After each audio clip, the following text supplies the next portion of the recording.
სპორტსმენი თუ ხარ და სერიოზულად უდგები შენ საქმეს, ბოლომდე უყურე ამ ვიდეოს, იმიტომ რომ ახლა გეტყვი სამ რაღაცას, რისი გაკეთებაც დღესვე შეგიძლია დაიწყო უკეთესი შედეგის მისაღებად. მნიშვნელობა არ აქვს რა სპორტში ხარ. კრივი იქნება ეს ჭიდაობა ფეხბურთი თუ რომელიმე სხვა, სანამ ამ სამი რაღაცის გაკეთებას არ დაიწყებ, სერიოზულ შედეგებს ვერ მიაღწევ. პირველი რაც აუცილებლად უნდა გააკეთო, კვებაზე მეტი ყურადღების მიცემა.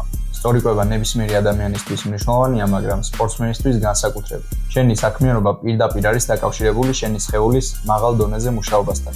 და შენი სხეულის მაღალ დონეზე მუშაობა პირდაპირ კავშირშია კვებასთან.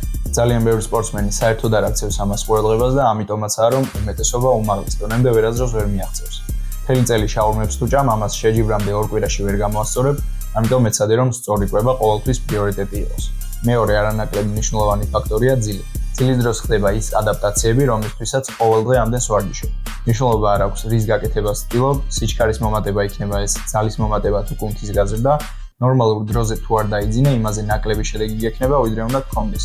და მესამე რაღაც, რაც შედეგების გაუმჯობესებაში დაგეხმარება, არის გაცნობიერებული და გამიზნული ვარჯიში.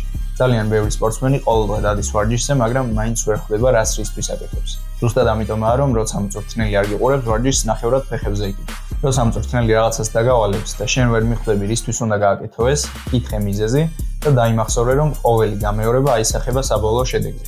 მნიშვნელობა არ აქვს რამდენს ივარჯიშებ, თუ ეს ვარჯიშები ხარისხიანი არ იქნება.